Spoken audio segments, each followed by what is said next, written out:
ৰাগি লগা ৰাতিটো চোন আজি থলং ধপং কৰে।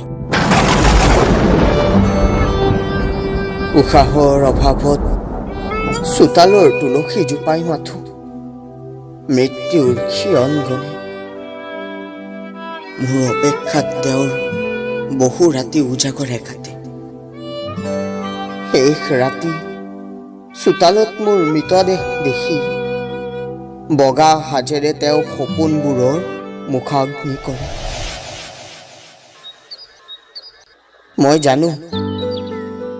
মই জানো বগা কাৰো প্ৰিয় হ'ব নোৱাৰে।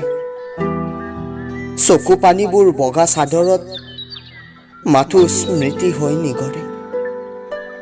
নীলা নৈখন তেতিয়াই ৰঙা হয় যেতিয়া ৰঙা কপালখন কাৰোবাৰ উকা হৈ পৰে। কুৰুলীয়া ফেঁচাটোৱে আজি বৰকৈ কান্দিছে। শিৰৰ সেন্দুৰ কণ যেন কোনোবাই চোতালত পিচিছে। নামঘৰৰ চাকিগছি মাথো অভিমানত জ্বলিছে।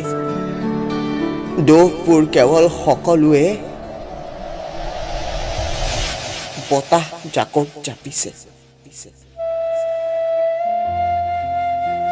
তেওঁ প্ৰেমক জীৱন নাম দিছিলে, মই দিছিলোঁ সপোন। তেওঁ প্ৰতিশ্ৰুতিবোৰক পূৰ্ণতাৰ নাম দিছিলে, মই দিছিলোঁ আশা। তেওঁ মৰমবোৰক সম্পৰ্কৰ নাম দিছিলে আৰু মই দিছিলোঁ ব্যৰ্থতা। প্ৰাপ্তি আৰু অপ্ৰাপ্তিৰ ই যেন এক অঘোষিত প্ৰতিযোগিতা।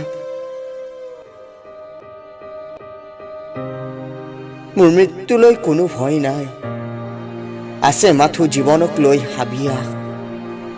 তেওঁৰ চকু পানীবোৰ মুচি পেলোৱাৰ আশা আৰু সেই চকুহালত ডুবিয়াই সপোন দেখাৰ আকাংক্ষা। মোৰ দেহত এয়া তেজৰ চেকুৰা।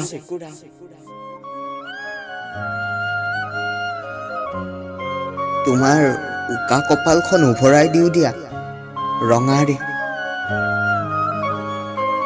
তুমি বগা হবা, মই ৰঙাবোৰ দি যাম। এনেদৰে চলি যাওক আমাৰ জীৱন পৰিক্ৰমা। ক্ৰমশ তোমাৰ পৰা মোলৈ আৰু মোৰ পৰা তোমালৈ।